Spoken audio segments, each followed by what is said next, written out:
जय मसीह। परमेश्वरको वचनबाट म एउटा खण्ड पढ्नेछु, त्यसैबाट केही कुराहरू पढ्ने विचार गरेको छु। आजको सन्देशको निम्ति रोमी 12 अध्यायको 1 र 2 पद। रोमी 12 अध्यायको 1 र 2 पदमा यसरी लेखेको छ, यसकारण भाइ हो। अब यहाँ भाइ हो भनेपछि बहिनी बहिनी सुन्नुपर्छ।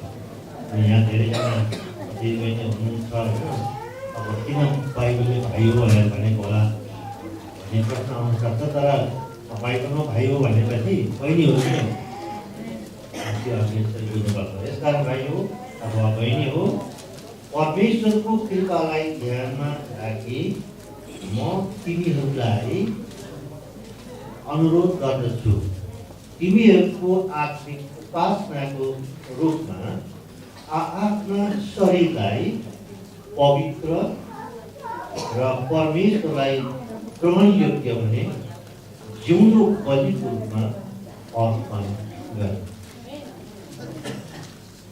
यस संसारको ढाँचामा नचल,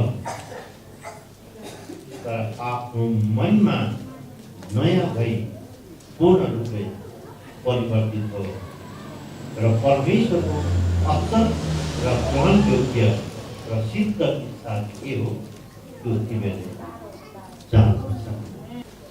आज हामी सबैलाई थाहा छ, हिन्दूहरूको महान चाड मध्ये एउटा चाड विजयादशमी भोलि भइसकेर आज अष्टमी भनेको बलिदान बलि चढाउने काम भइरहेको छ। राजाहरू, बोकाहरू, पाखाहरू, विभिन्न जनावरहरू पनि गइरहेका छन्। बाहिर गएर पनि त्यही देख्छौँ। तर बलिदानको कुरा बाइबल पनि बताएको छ। हामी पुरानो बाइबल पढ्यौँ भने त्यहाँ विभिन्न किसिमको बलिको कुराहरू सिक्न सक्छौँ। होम बलि, मीट बलि, पाप बलि, अर्घ बलि इत्यादि बलिको कुराहरू बाइबलमा गरेको छ। ती बलिहरूले के सिकाएको छ भने परमेश्वरलाई मनपर्ने कुराहरू एउटा हो, त्यो बलिदान चढाउनु पर्छ।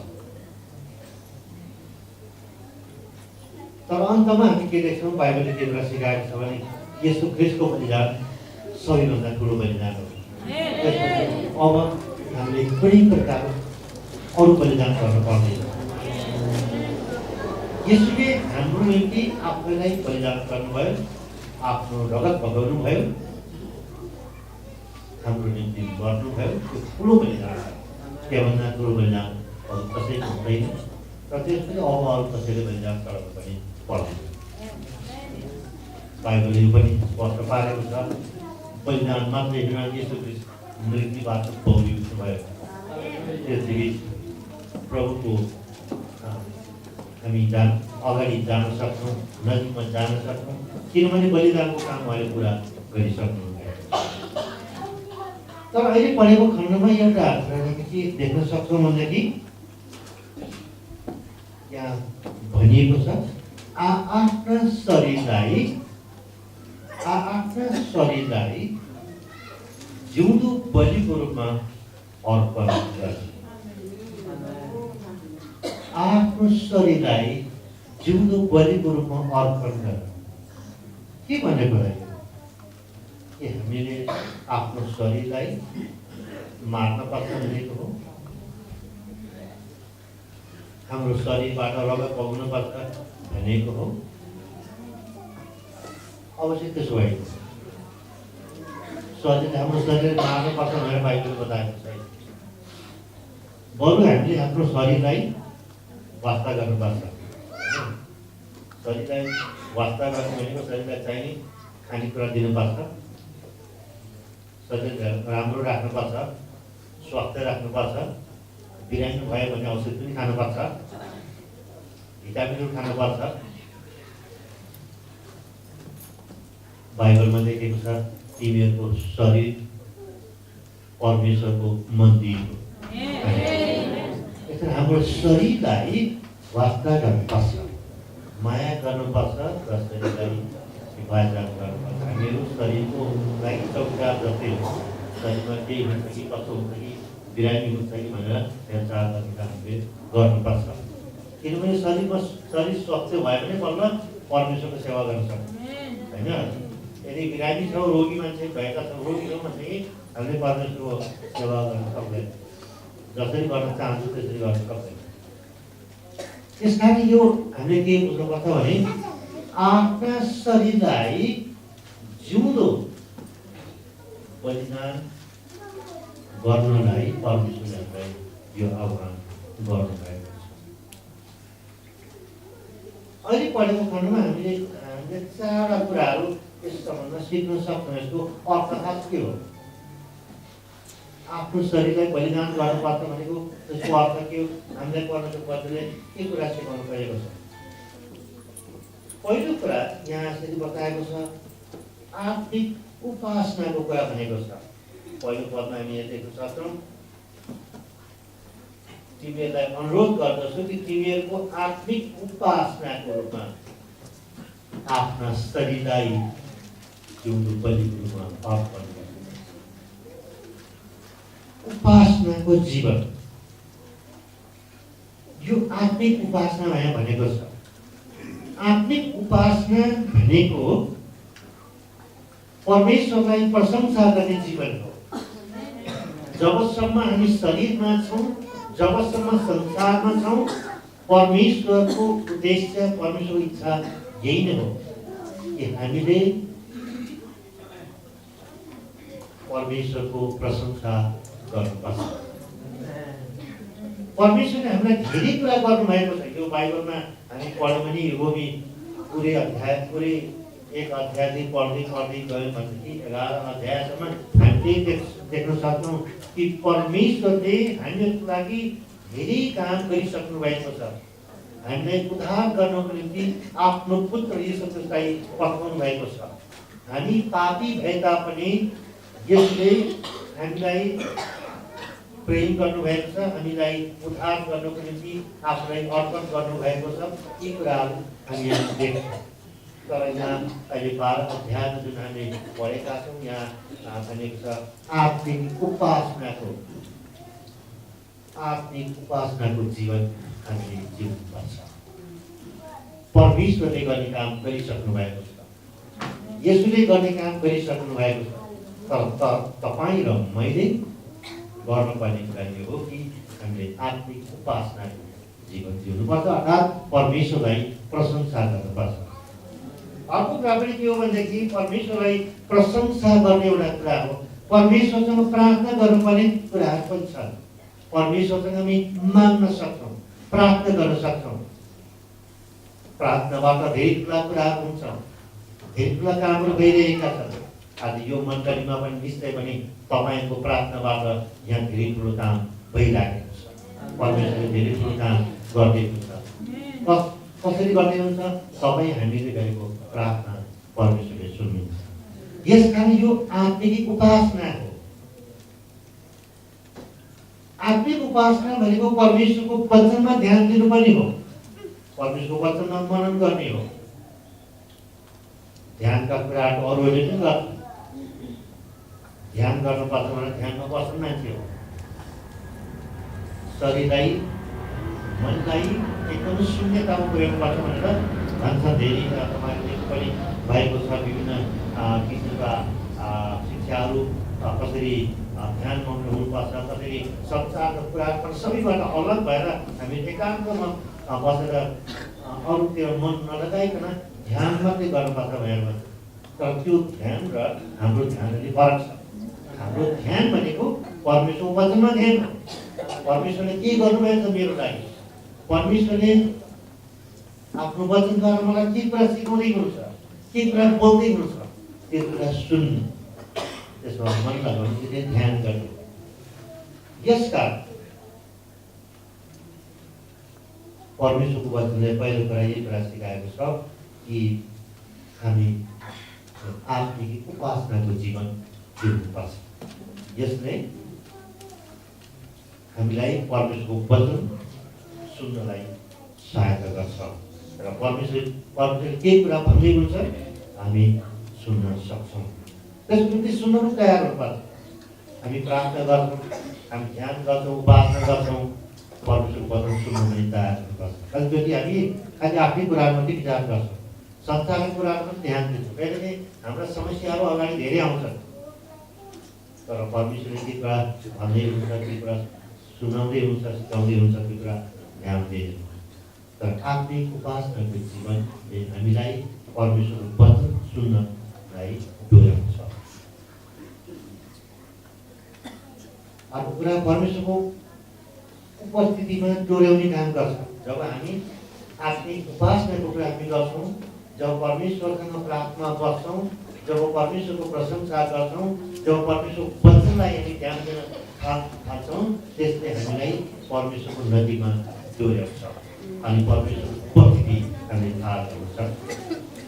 त्यसका निष्ठ मुख्य कुरा हो कि हामी परमेश्वरको उपस्थिति थाहा गरिरहेको हुनुपर्छ। त्यो पहिलो आत्मिक उपासनाको जीवन। दोस्रो कुरा यहाँ सिकाउनु पर्ने कुरा के हो कि समर्पणताको जीवन। यहाँ भनेको आफ्नो शरीरलाई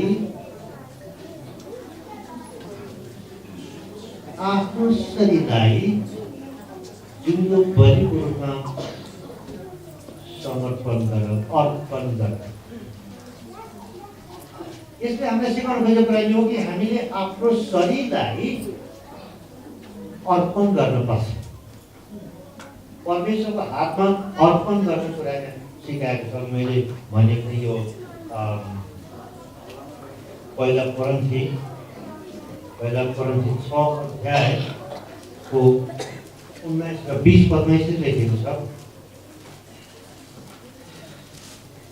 तिमीहरूको शरीर पवित्र आत्माको मन्दिर हो, जुन पवित्र आत्मा तिमीहरूले परमेश्वरबाट पाएका छौ र उहाँ तिमीहरू भित्र बास गर्नुहुन्छ भन्ने के तिमीहरूलाई थाहा छैन? तिमीहरू स्वयं आफ्नै होइनौ, तिमीहरू मोल किनेर किनिएका हौ। यसकारण तिमीहरूको शरीरमा परमेश्वरको महिमा गर। तिमीहरूको शरीर तिमीहरूको आफ्नै होइन। हामी शरीरको कुरा हामी गर्छौँ, मैले अघि पनि गरेँ हो, शरीरलाई हामीले स्याहार गर्नुपर्छ, शरीरलाई वास्ता गर्नुपर्छ। तर यहाँ बाइबलले के कुरा बताउँछ भने हाम्रो शरीर हाम्रो आफ्नो हो, यो परमेश्वर। यसकारण यो शरीरलाई परमेश्वरको हातमा अर्पण गर्नुपर्छ। समर्पणता भनेको कुरा त्यही हो। यो शरीरबाट परमेश्वरको महिमा हुनुपर्छ। यो शरीरलाई जहिले पनि हामीले आफ्नो इच्छा भन्दा परमेश्वरको इच्छा अनुसार प्रयोग गर्न पर्छ। ममा जे छ त्यो पनि मेरो आफ्नै होइन, त्यो पनि परमेश्वरकै हो। मेरो शरीर जो छ, यो शरीर मेरो आफ्नै होइन, यो परमेश्वरको हो। मसँग अरू चिजहरू पनि छन्, सबै कुरा परमेश्वरका हो। यसमा सबै कुरा परमेश्वरलाई दिनु भनेको समर्पणता हो। तर परमेश्वरले तपाईँ र मबाट चाहने कुरा यो पनि हो, हामीले आफ्नो सारा जीवन परमेश्वरमा समर्पण गर्नुपर्छ। परमेश्वरबाट हामीले धेरै आशिष चाहन्छौँ। परमेश्वरले हामीलाई यो पनि गरिदिनुपर्छ, त्यो पनि गरिदिनुपर्छ, यो पनि दिनुपर्छ, त्यो पनि दिनुपर्छ भनेर हामी भन्छौँ। धेरैको त्यो चाहना छ। म पनि परमेश्वरसँग धेरै प्रार्थना गर्छु, तर हामीले हाम्रा सारा जीवन परमेश्वरलाई समर्पण गरेका छौँ कि चाहिँ, यो चाहिँ मुख्य कुरा हो। यसका दोस्रो कुरा चाहिँ यो हो कि हामीले समर्पणताको जीवन जिउनुपर्छ। तेस्रो कुरा परिवर्तित जीवन। परिवर्तित जीवन यहाँ 2 पदमा यसरी लेखेको छ, आफ्नो मनमा नयाँ भई पूर्ण रूपले परिवर्तित हो। आफ्नो मनमा नयाँ भई पूर्ण रूपले परिवर्तित छ। परिवर्तन अरूहरूले पनि गर्छ। धेरै किसिमका परिवर्तनहरू हुन्छ। संसार परिवर्तन हुँदैछ, देश परिवर्तन हुँदैछ, अवश्य मान्छेहरू परिवर्तन चाहन्छ। हाम्रो शरीर परिवर्तन हुँदै जान्छ हैन। हामी सधैँ बालक रहँदैन, परिवर्तन हुन्छ। मेरो घरमा मेरो फोटो छ, अलि धेरै वर्ष पहिलाको फोटो छ। त्यति बेला चाहिँ मेरो कपाल धम्म थियो। अनि कोही आएर कहिलेकाहीँ आएर सोध्छन् त्यो तपाईँको छोराको फोटो हो कि? मैले मेरो आफ्नै हो। ओहो, तपाईँ धेरै बढो देखिनु भएको थियो। त्यसै हामी सबै त्यस्तै छौँ। शरीरमा परिवर्तन हुँदै जान्छ। आफै आफ हुने कुरा कसैले परिवर्तन गर्नु पर्दैन। शिक्षाले पनि परिवर्तन ल्याउँछ अवश्य। पढेका व्यक्तिहरू नपढेका व्यक्ति अलिक फरक हुन्छ, विचार फरक हुन्छ, बोलीचाली फरक हुन्छ। अवश्य नेपालमा शिक्षाले धेरै परिवर्तन ल्याएको छ, त्यो निश्चय पनि खुसीको कुरा हो। देश विकासमा शिक्षाले धेरै ठुलो भूमिका निभाएको छ। तर यहाँ जुन परिवर्तनको कुरा गरेको यो मनको परिवर्तन भनेको मनको परिवर्तन नयाँ हो भनेर भनेको। तर यो विश्वासी लेखेको कुरा हामी सबैजना विश्वासी हो भनेको छ। आफ्नो मनमा नयाँ भई पूर्ण रूपले परिवर्तित हो। आफ्नो मनमा नयाँ भई पूर्ण रूपले परिवर्तित। मन नयाँ कसरी हुन्छ? अवश्य परमेश्वरको वचनले मात्रै हुन्छ। परमेश्वरको वचनले मात्रै मानिसको मनलाई नयाँ गराउँछ। परमेश्वरको आत्माले मात्रै हामीलाई नयाँ बनाउँछ, अरू कुनै कुरा होइन। नयाँ कुरा हाम्रो जीवनमा तब हुन्छ जब हामीले येशूमाथि विश्वास गरेका छौँ। जुन दिनमा येशूलाई विश्वास गरेका छौँ त्यो दिनमा नै हाम्रो जीवन परिवर्तन भएको छ। हामी नयाँ भएका छौँ, हामीले नयाँ जीवन पाएका छौँ। यदि कसैले येशूमाथि विश्वास गरेर के पाउनुभयो तपाईँले भनेर सोध्यो भने हामीले भन्न सक्नुपर्छ येशूमाथि विश्वास गरेर मैले नयाँ जीवन पाएको छु।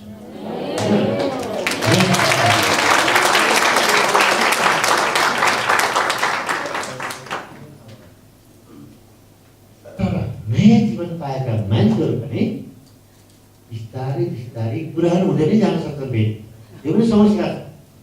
संसारका विभिन्न कुराहरू मन लगाउन थाल्छन्। परमेश्वरको वचनतिर ध्यान दिनुको सट्टा संसारका कुराहरू ध्यान दिन थाल्छन्। आफ्नो आत्मालाई परमेश्वरको इच्छा अनुसार ढाल्नुको सट्टा संसारको ढाँचाहरू चल्न थाल्छन्। संसारका मान्छेहरू जस्तो गर्न त्यस्तै गर्न थाल्छन्। संसारका मान्छेहरू जस्तो प्रकारले बोल्छन् त्यस्तै बोल्न थाल्छन्। अनि बिस्तारै बिस्तारै उनीहरूमा पुरानो कुराहरू आउन थाल्छन्। यसका यहाँ भने अनुसार हामी हाम्रो मनमा नयाँ भई जानुपर्छ। नवीकरणको आवश्यकता पर्छ। अङ्ग्रेजीमा रिन्युअल भएर भन्छ। रिन्युअल भनेको नयाँ हुने के नयाँ त भइसक्यो त फेरि त्यसलाई नवीकरण गर्नु। मसँग लाइसेन्स छ, मोटरसाइकल चलाउँदै गाडी चलाउँदै यो वर्ष कति वर्ष 5 वर्ष दिन्छ क्या। 5 वर्ष पिएपछि त्यसले काम गर्दैन। फेरि त्यसलाई नवीकरण गर्नुपर्छ। नवीकरण गर्नुपर्छ। हाम्रो आत्मिक जीवन पनि त्यस्तै हो। हामी नवीकरण गर्दै जानुपर्छ। हरेक दिन नयाँ नयाँ नयाँ हुँदै जानुपर्छ। शरीरमा पुरानो हुँदै जान्छौँ, बुढा हुँदै जान्छौँ होइन, बुढो हुँदै जान्छौँ। सबै कोही पनि मान्छे संसारमा सधैँ जवान हुँदैन, कोही पनि मान्छे संसारमा सधैँ बस्दैन। यो संसार छोड्ने नै हो। तर हामी आत्मामा नयाँ हुँदै जान्छौँ। परमेश्वरको इच्छा यो छ हामी आत्मामा नयाँ हुँदै जानुपर्छ। मनमा नयाँ भई पूर्ण रूपले परिवर्तित हो। पूर्ण रूपले भनेको छ, अलिअलि मात्रै होइन। परमेश्वरको इच्छा यो छ, हामी पूर्ण रूपले नयाँ हुँदै जानुपर्छ। अनि यहाँ यसरी पनि लेखेको छ, यस संसारको ढाँचामा नचल। यस संसारको ढाँचामा चल्ने कुराहरू कहिलेकाहीँ आउँछ कि मैले भनिहालेँ, विश्वासी भएर पनि संसार जस्तो छ त्यस्तै प्रकारले जिउन खोज्छन् धेरै मान्छे। तर यहाँ हामीलाई परमेश्वरको वचनले एक कुरा बताएको छ, यो संसारको ढाँचामा नचल। यसकारण हाम्रो जुन परिवर्तन छ यो हृदयको परिवर्तन हो, यो मनको परिवर्तन हो। यो परिवर्तन यसमा मात्रै सम्भव छ।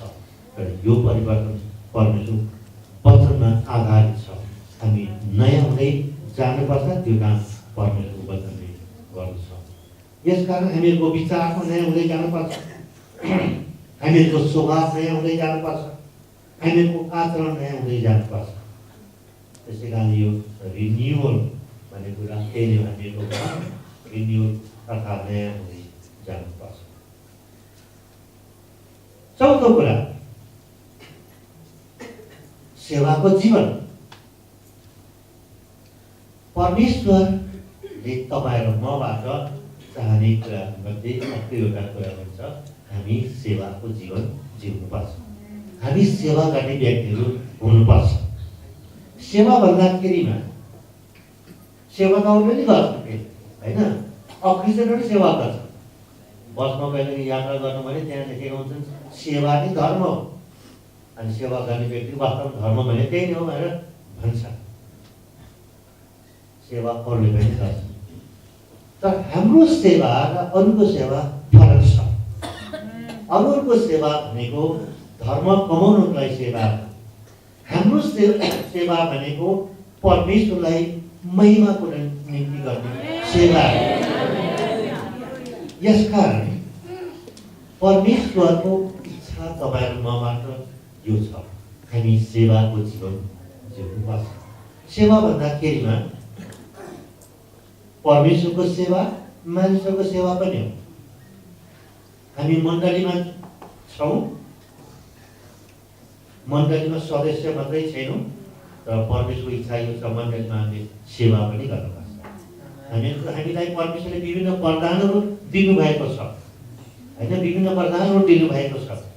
कसैलाई गीत गाउने वरदान दिनुभएको छ, कसैलाई प्रार्थना गर्ने वरदान दिनुभएको छ, कसैलाई बिरामीलाई भेट्ने वरदान दिनुभएको छ, कतिलाई सानोतिनो काम गरेर मण्डलीमा सफा गर्ने काम पनि त्यो पनि सेवा नै हो, त्यो वरदान दिनुभएको छ। कतिलाई वचन प्रचार गर्ने सेवा दिनुभएको छ, कतिलाई अरू किसिमको सेवा दिनुभएको छ। किन दिनुभएको छ भन्दा हामीले सेवा गर्नुपर्छ। परमेश्वरको महिमाको निम्ति हामीले परमेश्वरको सेवा गर्नु, विभिन्न व्यक्तिहरूको मण्डलीको सेवा गर्नुपर्छ, अरूको सेवा गर्नुपर्छ, अनि अन्तमा हामी परमेश्वरको सेवा गर्दछौँ। यसकारण परमेश्वरको सेवाको निम्ति हामी बोलाइएका छौँ। चाहे सानो सेवा होस्, चाहे ठुलो सेवा होस्, चाहे हाम्रो सेवा अरूले देखुन् चाहे नदेखुन्, तर परमेश्वरले तपाईँ मलाई उहाँको सेवा गर्नुको निम्ति बोलाउनु भएको छ। कहिलेकाहीँ हामीले सेवा गर्छौँ, दुःख गर्छौँ, हामी कतिलाई हामी दिन्छौँ पनि केही कुराहरू, हामीलाई लाग्छ कसैले पनि देख्दैन, कसैले पनि सेवा पनि गर्दैन, त्यस पनि हुनसक्छ। तर परमेश्वर देख्नुहुन्छ, हामीले सानो सानो सेवा गरेका पनि परमेश्वरले देख्नुहुन्छ र परमेश्वरले इनाम पनि दिनुहुन्छ। हाम्रो परमेश्वर जसको सेवा हामी गर्छौँ त्यो परमेश्वर हामीलाई इनाम दिने परमेश्वर हुनुहुन्छ। त्यो इनाम अहिले हामीले नपाउँला, तर समय आउनेछ परमेश्वर हामीलाई त्यो इनाम दिनुहुनेछ। यसकारण यहाँ सेवाको बारेमा एक दुईवटा कुरा के बताएको छ भने यस संसारको ढाँचामा नचल, तर आफ्नो मनमा नयाँ भई पूर्ण रूपले परिवर्तित हो र परमेश्वरको असल, परमेश्वरको असल, ग्रहण योग्य र सिद्ध इच्छा के हो त्यो तिमीले जान्ने। परमेश्वरको असल मानिसहरूको दृष्टिमा असल त हुन सक्छ, कहिलेकाहीँ मानिसलाई खुसी पार्नलाई काम गर्न सक्छौँ, किनभने मानिसको दृष्टिमा त्यो असल छ, ठिकै होला। कहिलेकाहीँ राम्रै पनि हुन्छ, तर कहिलेकाहीँ मानिसलाई खुसी पार्दाखेरिमा परमेश्वर खुसी नहुनु पनि सक्छ, होइन। हामीले परमेश्वर मानिसको लागि असल गर्छौँ, तर परमेश्वरको लागि त्यो असल नहुनु पनि सक्छ। यसकारण हामीले सेवा गर्छौँ भने असल सेवा गर्नुपर्छ, होइन, असल सेवा गर्नुपर्छ। र अर्को कुरा पनि यहाँ भनेको छ ग्रहणयोग्य परमेश्वरलाई ग्रहणयोग्य सेवा हामीले गर्नुपर्छ। मानिसलाई ग्रहणयोग्य सेवा नहुन पनि सक्छ कुनै काम गर्दाखेरि। जस्तो यहाँ तपाईँहरू सेवामा आउनुभयो, सबै काम छोडेर पनि यहाँ वचन सुन्नलाई आउनुभएको छ, यहाँ सङ्गतिमा रहनु भएको छ। सायद हुनसक्छ तपाईँको घर परिवार कतिजना है, सबै नहुनु, कतिजना खुसी पनि छैनन्, किन गएको होला, अरू काम के हुने गर्नुलाई भनेर भन्छन्। संसारका मान्छे खुसी छैनन्, होइन। हामी यसरी सेवामा आएको, परमेश्वरको सेवा गरेको, परमेश्वरको आराधना गरेको संसारका मान्छेहरू खुसी छैन, तर यो परमेश्वरको दृष्टिमा ग्रहणयोग्य छ।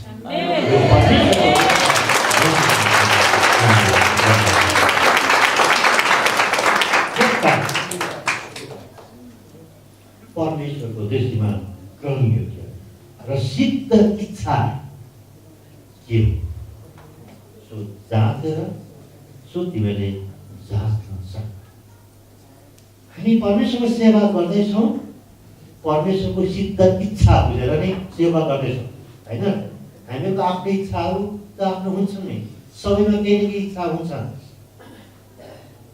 हाम्रो आफ्नै इच्छा हुनु पनि राम्रै कुरा, परमेश्वरले त्यस्तै बनाउनु भएको छ।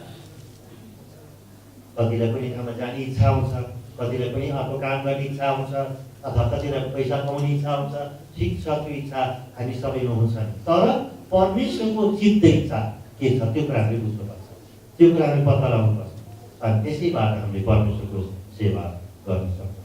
यस्ता यहाँ भन्न खोजेको कुरा के हो कि हाम्रो जीवन सेवाको जीवन हुनुपर्छ, होइन। सेवाको जीवन हुनुपर्छ, परमेश्वरको सेवा गर्नुपर्छ, हामी एकअर्काको सेवा पनि गर्नुपर्छ, मानिसको सेवा पनि गर्नुपर्छ, विश्वासको सेवा पनि गर्नुपर्छ, दुःख पाएका व्यक्तिको सेवा पनि हामीले गर्नुपर्छ, किनभने त्यसैको निम्ति परमेश्वरले यो संसारमा राख्नु भएको छ। यसकारण आज हामीले सुनेको वचनबाट के चारवटा कुरा हेरौँ, म त्यसलाई फेरि अलिकति दोहोऱ्याउन चाहन्छु। पहिलो कुरा परमेश्वरले चाहनुभएको कुरा, यदि हामी आफ्नो शरीरलाई बलिदानको रूपमा अर्पण गर्न तयार छौँ भने परमेश्वरले हामीबाट चाहनुभएको कुरा आत्मिक उपासनाको जीवन, होइन। हाम्रो जीवन आत्मिक उपासनाको जीवन हुनुपर्ने रहेछ। परमेश्वरमा प्रार्थना गर्ने, परमेश्वरको वचन सुन्ने, सिक्ने र त्यही अनुसार जीवन जिउने यो आत्मिक उपासनाको कुरा। दोस्रो कुरा समर्पणताको जीवन। हाम्रो शरीर हाम्रो आफ्नै होइन, यो परमेश्वरको हो, यो परमेश्वरको हातमा अर्पण गर्नुपर्छ, अर्थात् हामीले पवित्र जीवन जिउनुपर्छ। हामीमा भएका जे जति छन् ती सबै परमेश्वरको हातमा अर्पण गर्छ। हाम्रो जीवन परमेश्वरको हातमा समर्पण गर्नुपर्छ। यो समर्पण जीवन परमेश्वरले चाहने कुरा। तेस्रो कुरा परिवर्तित जीवन।